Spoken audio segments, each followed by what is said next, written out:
સંભવ અસંભવ. લેખક હરકિશન મહેતા. ચેપ્ટર 17. મારે આવી ભ્રમણામાં શું કામ રાચવું જોઈએ? અમરનાથ જાત સાથે દલીલ કરતા રહ્યા. માયામાં મીરાનું સ્વરૂપ દેખાય તો પણ એ ભ્રાતિમાં કોઈ ભલીવાર નથી. માયાના દેખાવમાં મીરાની અણસાર નથી. હા, શરીરનો ઘાટ કે ચહેરાનો કટ મીરાને થોડો મળતો આવે છે. કોઈક વાર એની બોલવાની શૈલી મીરા જેવી લાગે છે, પણ એ તો મારી દ્રષ્ટિનો દોષ હોઈ શકે. મીરા માટેની મારી તૃષ્ણા જ મને આવી સરખામણી કરવા પ્રેરે છે. માયા મીરાની જેમ ભજન ગાય છે એ તો એક જોગાનો જોગ હોઈ શકે. સ્મૃતિ મંદિરમાં જઈને બેભાન થઈ જવું એ અકસ્માત હોઈ શકે, પણ કલ્યાણના મંદિરની તેણે દોરેલી ડિઝાઇન પુરાણા મંદિરને આટલી બધી મળતી કેમ આવી શકે? માયા યાદ કરીને ડિઝાઇન શું કામ દોરતી હતી? એ વખતે તેનું સ્વરૂપ સાવ જુદું કેમ દેખાતું હતું? દલીલના ચક્રાવે ચડી ગયેલા અમરનાથે જાતને ઠપકો આપ્યો. આવા બધા તર્ક કરીને હું તારવવા શું માંગુ છું? આ વિચાર ખંખેરી નાખવા બીજા દિવસે પરાણે અડધો દિવસ ઓફિસે જઈ આવેલા. બોસ ના આવવાના હોવા છતાં અચાનક આવી ચડ્યા એથી રીટા રાજી થયેલી, પણ અમરનાથ તેને બદલાયેલા લાગ્યા. જાણે મન ઘેર મૂકીને આવ્યા હોય તેમ કોઈ કામમાં ચિત્ત પરોવી શક્યા ન હતા. વાતચીત કરવા ઓફિસના કામને બહાને 2-3 વાર એ તેમની સામે જઈ આવેલી, પણ કામ હાથ ધરવાની અનિચ્છા દર્શાવીને એમણે રીટાને પાછી ધકેલી દીધી હતી. ઉપરથી કંઈ પણ રાખ્યું હતું કે હું 2-4 દિવસ આરામ કરવા માંગુ છું. રીટાને બોલી નાખવાનું મન થઈ આવેલું. બોસ, મગજ પર ભાર લઈને ફરશો ત્યાં સુધી નહીં કામ થઈ શકે કે ન આરામ? ઓફિસથી નીકળતા પહેલા આર્કિટેક્ટ આચાર્યને ફોનથી તાકીદ કરેલી. મારે મંદિરની ફાઇનલ ડિઝાઇન કાલે જ જોઈએ. It's very urgent. જેમાંથી એમને છટકવું હતું એમાં જ ફરી એ ભેરવાઈ ગયા. મંદિરના ઉચ્ચાર સાથે મીરાનો ખ્યાલ આવતો અને મીરાના વિચારમાં માયા સંકળાઈ જતી. કલ્યાણનું એ મંદિર મીરાદેવી અને અમરનાથને જોડનારું સ્થાન છે એ હજુ સુધી પોતે માયાને કળવા દીધું ન હતું. સારું છે કે આનંદને એની જાણ નથી. 5 વર્ષ અગાઉ મંદિર પર વીજળી પડ્યાના સમાચાર છાપામાં વાંચીને પોતે મારતી મોટરે કલ્યાણ ધસી ગયા હતા. ખંડેરમાં પલટાઈ ગયેલા મંદિરનું દ્રશ્ય જોઈને હૃદય પર વીજળી પડી હોય એવું અસમું લાગ્યું હતું. ગામ લોકો સમક્ષ ફરી મંદિર ચણાવવાનો પોતે પ્રસ્તાવ મૂક્યો હતો. અડધો જ ખર્ચ આપવાની તૈયારી દર્શાવી હતી. એ નિર્જન સ્થળે મંદિર ઊભું કરવા સંમત ન થયા. નવેસરથી મંદિર ચણવું હોય તો પછી ગામની વચ્ચોવચ્ચ જ શું કામ નહીં, એવી દલીલો થઈ હતી. પરંતુ અમરનાથને માત્ર મંદિરનો નહીં એ સ્થળનોય મહિમા હતો. એમણે વટલો રસ્તો સુઝાડ્યો. તો પછી એમ કરો, આ સ્થાનની જમીન મારે નામે કરી દો અને તેના વેચાણની હું જે કિંમત આપું તેમાંથી તમે ગામમાં મંદિર બંધાવો. એ પ્રસ્તાવને સૌએ વધાવી લીધો હતો. ખંડેરની નિર્જન જમીનના બદલામાં એમણે મોટી રકમ ચૂકવી આપી ત્યારે અમરનાથ શેઠ એમને વિચિત્ર લાગ્યા હતા. પણ વધારે વિચિત્ર તો ત્યારે લાગ્યું કે ગામમાં ચણાઈ ગયેલું મંદિર મૂર્તિની સ્થાપનાના આગલા દિવસે જ ભેળસેળવાળી સિમેન્ટને કારણે પડી ભાંગ્યું. આ દુર્ઘટનામાં ઘણાને ભગવાનનો કોપ દેખાયો. ઉપરવાળો પોતાનું જ મંદિર 2 વાર જમીનદોસ્ત કરી નાખે એમાં જરૂર કોઈ સંકેત હોવો જોઈએ. બસ ત્યાર પછી રાધાકૃષ્ણનું મંદિર બાંધવાની વાત હંમેશને માટે બંધ થઈ ગઈ અને એ મૂર્તિ અમરનાથ શેઠના બંગલામાં મીરાદેવીના સ્મૃતિ મંદિરમાં સ્થપાઈ ગઈ. ત્યાર પછી અચાનક આટલા વર્ષે માયાએ એ પ્રસ્તાવ મૂક્યો. એની પાછળ કુદરતનો કોઈ સંકેત હશે કે પછી બંને વાત વચ્ચે પોતે પરાણે મેળ બેસાડવા મથી રહ્યા છે? જવાબ ચડતો ન હતો અને સવાલ એમનો પીછો છોડતો ન હતો. ના, પોતે એને વળગી રહેવા માંગતા હોય તેમ વાગોળતા હતા. બપોરે 3 ચાના ટેબલ પર બેઠા હતા. અમરનાથ આનંદને કંપનીની તેણે ઉપાડવાની જવાબદારી અંગે સમજાવતા હતા અને માયા પિતા પુત્રની વાતચીત રસપૂર્વક સાંભળતી હતી. ત્યાં જ આર્કિટેક્ટ આચાર્ય મંદિરની ડિઝાઇન લઈને હાજર થયા. આનંદને દખલ ખટકી, પણ અમરનાથે તો કાંડા ઘડિયાળમાં જોઈને આર્કિટેક્ટને સંભળાવ્યું, મિસ્ટર આચાર્ય, તમે 5 મિનિટ મોડા છો. એની સજા રૂપે તમે ચાનો કપ ગુમાવ્યો. નહીં ડેડી, માયાએ અધીરાઈભેર કહ્યું. આપણે એમ કરીએ, ડિઝાઇનમાં કોઈ ખામી નીકળે તો એના દંડ રૂપે ચા નહીં આપવાની અને 100% ઓકે હોય તો બક્ષિસ રૂપે 2 ચા. બોલો, મંજૂર છે ને આચાર્ય સાહેબ? નહીં માયા બહેન, આપણને પહેલાં 1 કપ ચા આપી દો. આર્કિટેક્ટ આચાર્યે હેન્ડબેગ ખોલતા કહ્યું. મને ખાતરી છે કે અમારી ફાઇનલ ડિઝાઇનમાં એ તમે જરૂર એકાદ ખામી તો શોધી કાઢશો. એટલે મિસ્ટર આર્કિટેક્ટ, તમે એમ કહેવા માંગો છો કે મારી વહુ ખામી શોધવામાં એક્સપર્ટ છે? અમરનાથની ટકોરે આચાર્યને સાવધ કરી દીધા. નહીં રે શેઠ સાહેબ, હું તો એમ કહેવા માંગતો હતો કે માયાબહેનની નજર ભારે ચકોર છે, કહેતા ડિઝાઇન એમની સામે ધરી દીધી. અમરનાથની નજર સમક્ષ કાગળ પર કલ્યાણનું મંદિર તાદશ થયું. એમના મુખ પર પ્રસન્નતા છવાઈ ગઈ. માયા તરફ ડિઝાઇન સરકાવતા કહ્યું, આઈ થિંક ઇટ્સ પરફેક્ટ. માયાને આમાં કોઈ ખામી નહીં દેખાય. એક હાથમાં ડિઝાઇનનો કાગળ પકડી બીજા હાથે ચાનો કપ હોઠે રાખી માયા ડિઝાઇનને જોવામાં તલ્લીન બની ગઈ. અમરનાથ તેના ચહેરાનું બારીક અવલોકન કરતા રહ્યા.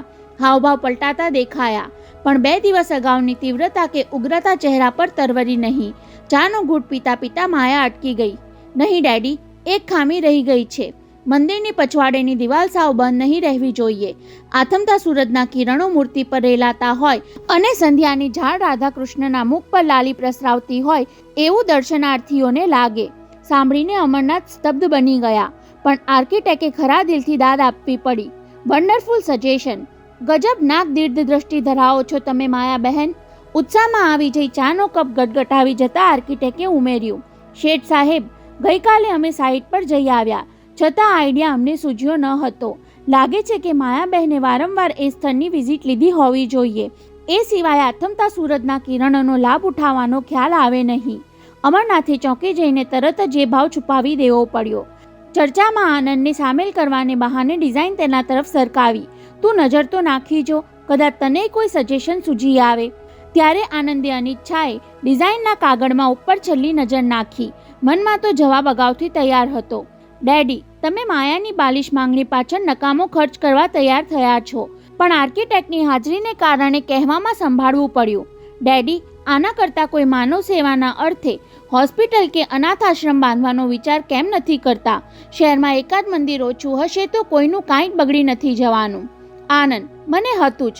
અમરનાથે ટીકા પચાવી જવાની સ્વસ્થતા જાળવી રાખતા કહેવું પડ્યું, તને નાસ્તિકને મંદિરમાં રસ નહીં પડે, પણ હોસ્પિટલનો તારો પ્રસ્તાવ વિચારવા જેવો છે. પછી વાતને મજાકનું સ્વરૂપ આપવા આર્કિટેક્ટ તરફ જોયું. મિસ્ટર આચાર્ય, તમારા નસીબ જોર કરતા લાગે છે. મંદિર બંધાયા પહેલાં હોસ્પિટલનો ઓર્ડર મળી જવાનો. ચાનો બીજો કપ ચાલશે? થેન્ક શેઠ સાહેબ. ડિઝાઇનનો કાગળ બેગમાં મૂકતા એ ઉઠ્યા.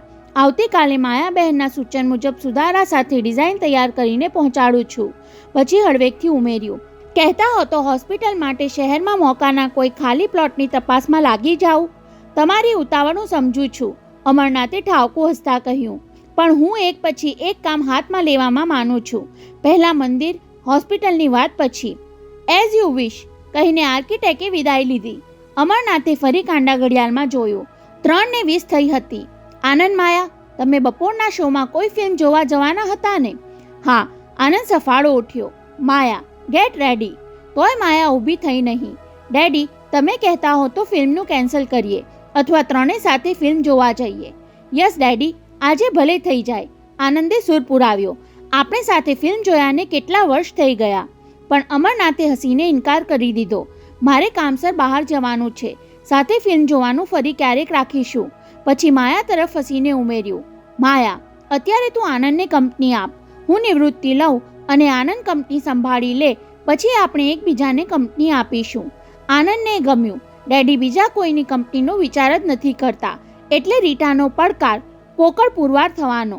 3:45 આનંદ અને માયા જેવા બહાર નીકળ્યા કે અમરનાથે ડાયલ ગુમાવ્યું. પૂનાનો ફોન લાગતા 5 મિનિટ વેડફાઈ ગઈ.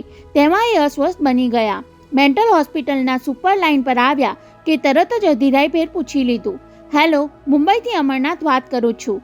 હા, ઇન્ડિયા સ્ટીમ નેવિગેશન કંપનીના મેનેજિંગ ડિરેક્ટર અમરનાથ. અમારા પેશન્ટ કેમ છે? કોણ? દયાબહેન.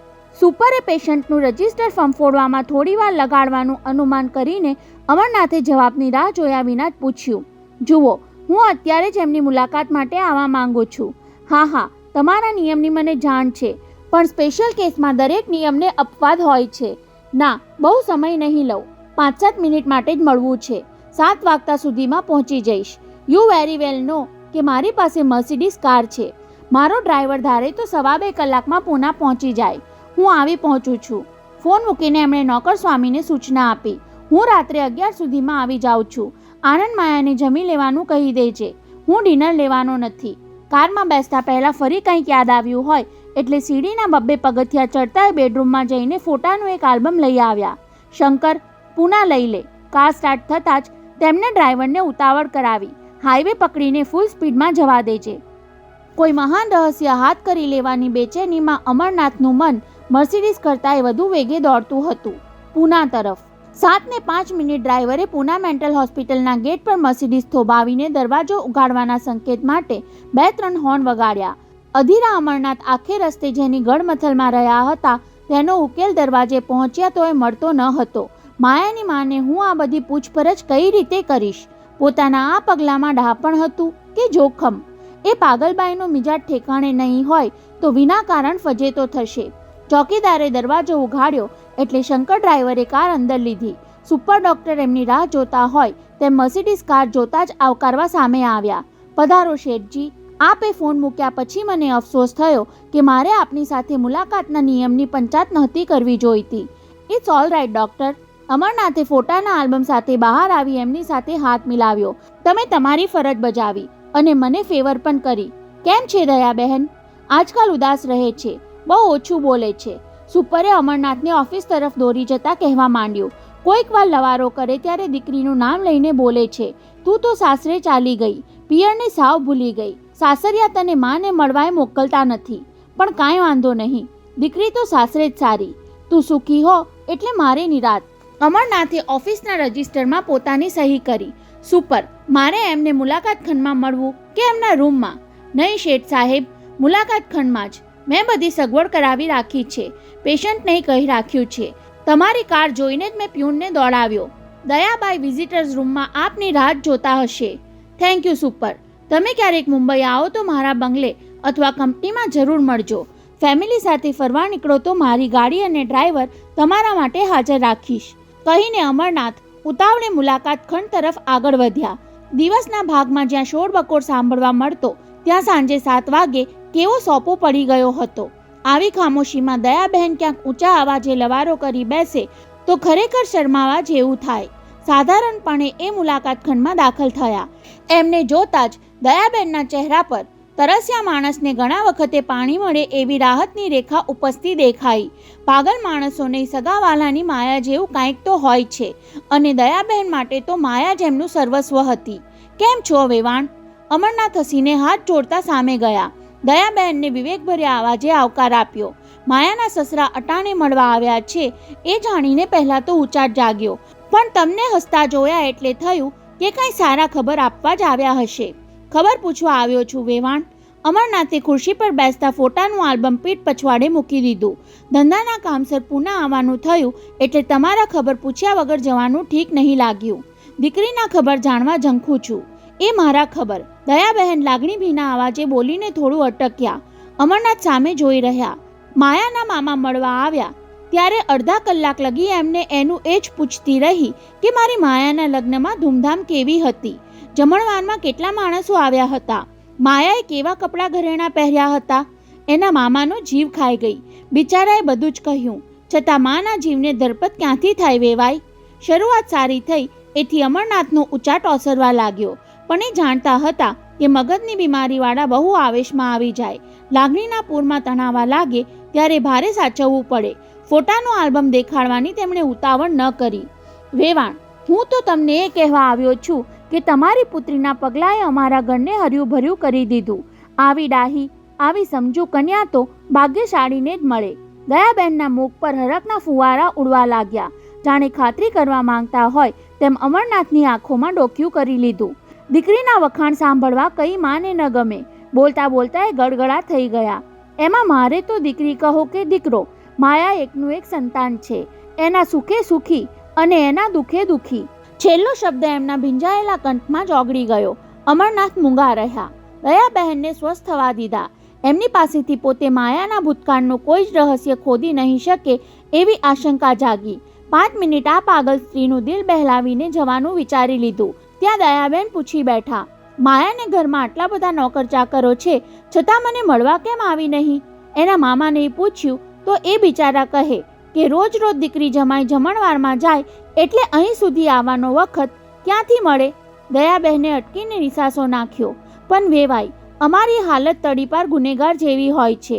મહિને 2 મહિને કોઈ સગું ઓળખીતું મળવા આવે ત્યારે 2 ઘડી સારું લાગે છે, બાકી તમારી આગળ ધોકો નથી કરતી. માયા તમને બહુ યાદ કરે છે. અમરનાથે અર્ધસત્ય કહેવું પડ્યું. લગ્ન પછી તરત જ આનંદની સાથે તમને મળવા માટે નીકળી હતી.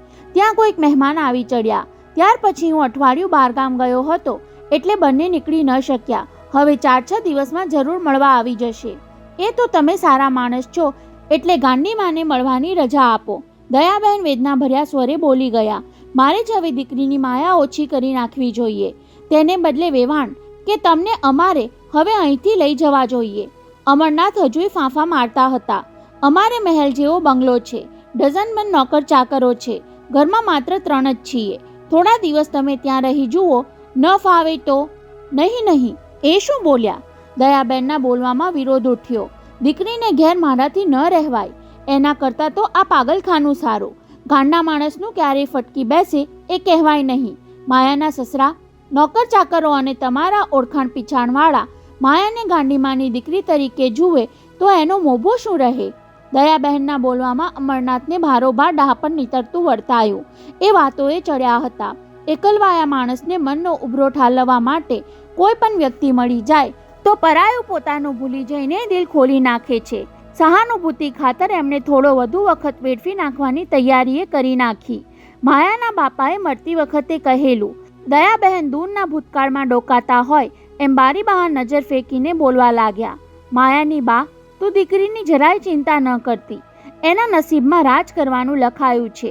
એ સાંભળીને હું પરાણે હસી હતી. પોતે કાંઈ કરી શકે નહીં ત્યારે લુખ્ખા આશ્વાસન અને નસીબમાં મૃગજળ જોઈને છેતરાવું માણસને ગમે છે. પણ જમાઈને લઈને દીકરી પહેલીવાર અહીં આવી ત્યારે એના બાપના વેણ સાચા પડતા દીઠા. મને માયાના બાપના બોલવામાં વિશ્વાસ ન હતો, પણ એમને ટીડા જોશીના જોશમાં ભારે ભરોસો પડતો. ટીડા જોશી? અમરના ટટ્ટાર થઈ ગયા. વાતનો દોર છૂટી ન જાય એટલી અધીરાઈથી પૂછ્યું. તમે માયાના જોશ જોવડાવ્યા હતા? મેં તો નહીં, એના બાપે જોવડાવેલા. દયાબહેન ફરી બારી બહાર અજવાળી રાતમાં તાકવા લાગ્યા. અમારી માયા નાનપણથી જ ભારે વિચિત્ર હતી. વિચિત્ર?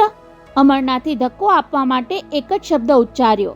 ત્યારે દયાબહેન કાચબાની જેમ મન સંકોરી લેવાની ઢબે બોલી ગયા. જવા દો, એની નાદાનીયત તમને કહેવાની ન હોય, નહીતર પાછા તમે માયાના વર્તનમાં મારા ગાનપણનો અણસાર જોતા થઈ જશો. અરે, એવું કાંઈ હોય વેવાણ? અમરનાથે ડૂબકી મારી જતી આશાની બોચી પકડવાની ઢબે કહ્યું. આપણા દરેકના બાળપણમાં કાંઈ ને કાંઈ ગાનપણ તો હોય જ. માયાની શું વિચિત્રતા તમે કહેવા જતા હતા? ત્યારે યાદ કરતા દયાબહેન થોડીવાર હસતા જ રહ્યા. એ હાસ્યમાં અમરનાથને પોતાને જોઈતા રહસ્યની ઝલક દેખાઈ. મનની ચટપટી દબાવી રાખવાનું કઠણ પડ્યું. એમની નજર દયાબહેનના હોઠ પર તોડાઈ રહી. અમારી માયા ક્યારેક ઊંઘમાં ઝપકીને જાગી જતી, હસવું આવે એવું બોલી નાખતી. કહો તો ખરા, એવું તે માયા શું બોલતી હતી કે જેને યાદ કરીને અત્યારે તમે હસવું રોકી શકતા નથી? જોજો, ઘેર જઈને તમે આવું કંઈક માયાને કહી દેતા નહીં. એ તો આપણા મોટેરાની વાત થઈ. માયા કે આનંદને ન કહેવા જેવું હું થોડો જ કહેવાનો? અમરનાથ સાંભળવા માટે તલપાપડ થઈ ગયા. કહી નાખો વેવાણ. 4-5 વર્ષની માયા ભર ઊંઘમાંથી જાગી જઈને રડારોડ કરી મૂકતી ને બોલતી કે મને મારે ઘેર લઈ જાઓ, મને અહીંયા ગોઠતું નથી. અમે મૂંઝાઈ જતા, એને સમજાવતા, આપણું ઘર તો આ જ છે. અમરનાથના શ્વાસ અદ્ધર થવા લાગ્યા. દયાબેન થોડું અટકીને આગળ વધ્યા. એને મનાવવામાં અમારી ઊંઘ હરામ થઈ જતી. એ કાલી ગયેલી ભાષામાં બોલતી કે આ ઘર તો તમારું છે, મારું ઘર તો મોટા મહેલ જેવું છે, જ્યાં એક રાજકુંવર સાથે હું રહું છું, મને ત્યાં લઈ જાઓ.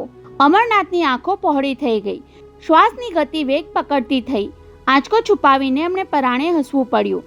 દરેક છોકરી કોઈક રાજકુંવરના સપના જોતી જ હોય છે વેવાણ. પછી મોટી થઈને બધું ભૂલી જાય.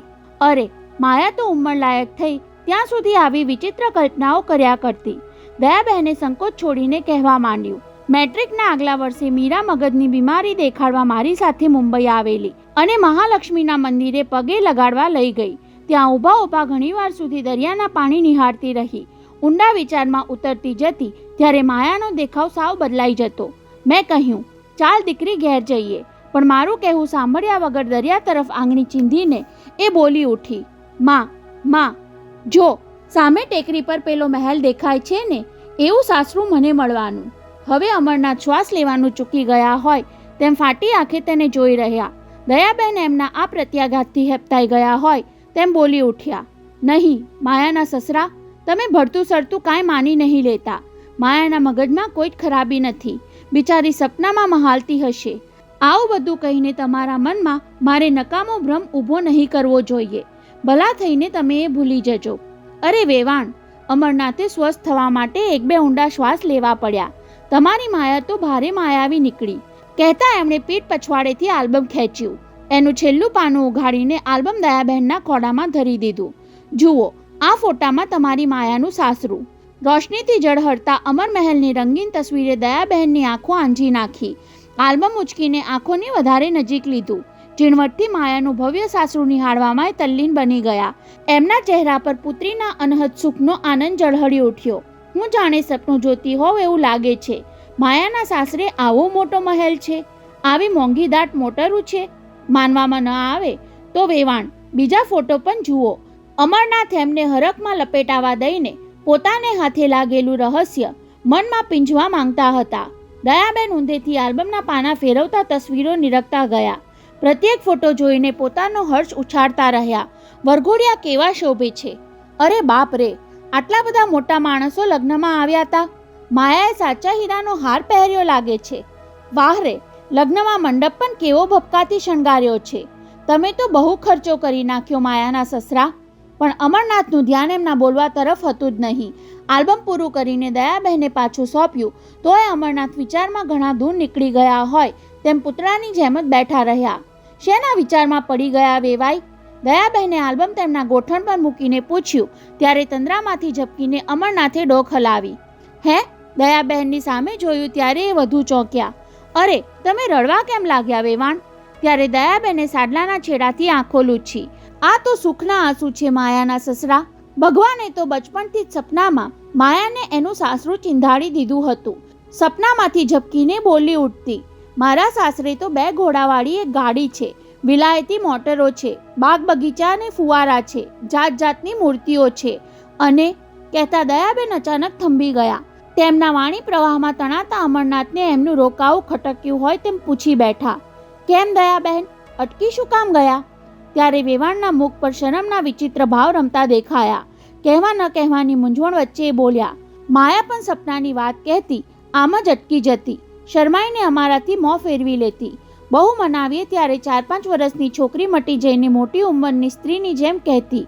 સાંભળીને મારી મશ્કરી નહીં કરતા, પણ મારા સસરાએ મને કીધું છે કે તું મા બનીને પાછી આવીશ ત્યારે બંગલા પછવાડે અમે એક મંદિર ચણાવી રાખીશું. ત્યાં બેસીને તું રોજ મીરાબાઈના ભજન ગાજે. સાંભળતા ઝટકા સાથે અમરનાથ ખુરશીમાંથી સફાળા ઊભા થઈ ગયા. ગોઠણ પર રાખેલું આલ્બમ ઉથલી પડ્યું. શું થયું માયાના સસરા? દયાબહેને આલ્બમ ઉચકી લઈને તેમની સામે ધરતા પૂછ્યું. તમે આમ ભડકી કેમ ગયા? છતાં અમરનાથ જળની જેમ ઊભા જ રહ્યા. ત્યારે દયાબહેન અવાજમાં આજીજી ઘૂંટતા બોલી ગયા. નહીં શેઠ, તમે ભળતું સરતું નહીં ધારી લેતા. માયાને બાળપણથી મગજની બીમારી છે એવું માનીને મારી દીકરીને ઘરમાંથી કાઢી નહીં મૂકતા. હું એ કેવી મૂર્ખી કે આવું બધું બકી ગઈ. સાંભળો છો માયાના સસરા? છેલ્લું વાક્ય દયાબહેને તીણા અવાજે ઉચ્ચાર્યું. ત્યારે અમરનાથે સજાગ બની જવું પડ્યું. માયાની બા કંઈક જુદું જ ધારી લઈને ગાંડપણની અસરમાં બેબાકડા બની જાય એ પહેલાં જ એમને ધરપત આપી દેવાની જરૂર સમજાઈ ગઈ. પરાણે હસીને એમણે કહ્યું, મારું ધ્યાન તમારી વાતોમાં ન હતું વેવાણ. અચાનક મને એક કામ યાદ આવ્યું. પરદેશથી 12 વાગ્યે વિમાનમાં ખાસ મહેમાન આવવાના છે અને 7:45 તો અહીંયા જ થઈ ગયા. રાત્રે ઘાટના રસ્તે મોટર પણ ધીમી ચલાવવી પડે. દયાબેનના ચહેરા પર સ્વસ્થતા પાછી ફરતી જોઈને અમરનાથે થોડી રાહત અનુભવતા ઉમેર્યું. બાકી માયાના ડાપણ માટે તો હું મગરૂરી અનુભવું છું. અરે, આનંદની માં પણ તમારી દીકરી જેવડી ડાહી ન હતી. હાશ, મારા જીવને નિરાશ થઈ. દયાબેન ફરી પાછા સાજા શાણા જેવા દેખાયા. મેં તમને કહ્યું એ બધું ભૂલી જજો. માયાને કે મારા જમાઈને ન કહેતા. ભગવાને આપેલા આ અઢળક સુખને કારણે મારી દીકરી કોઈની ઈર્ષાનો ભોગ બની જાય નહીં, એટલા ખાતર પણ તમે મારો બબડાટ ભૂલી જજો. અને તમે પણ ભૂલી જજો કે હું આવે વખતે તમને મળવા આવ્યો હતો. તમને મેં આ આલ્બમ બતાવ્યું હતું અને તમે મને માયાના બચપણની આવી બધી વાતો સંભળાવી હતી. ભૂલે ચૂકે માયાને ન કહેતા. હું તે ગાંડી છું કે આવું કહું? બોલતા બોલતા એ હસી પડ્યા. ગાંડી તો છું જ ને, એટલે તો આ બધું બોલી ગઈ. હું તમને ગાંડા ગણતો જ નથી વેવાણ. અમરનાથે નીકળવાની અધીરાઈમાં આખરી આશ્વાસન આપી દીધું. માણસ પાગલ નથી હોતો. આ દુનિયા એ બિચારાને પાગલ બનાવી દેતી હોય છે. હવે હું જાઉં. અમરનાથ બનતી ઝડપે ત્યાંથી રવાના થયા ત્યારે મગજમાં થયેલી ઉથલપાથલ પોતાને પાગલ બનાવી દેશે એવી બીક તેમણે અનુભવી.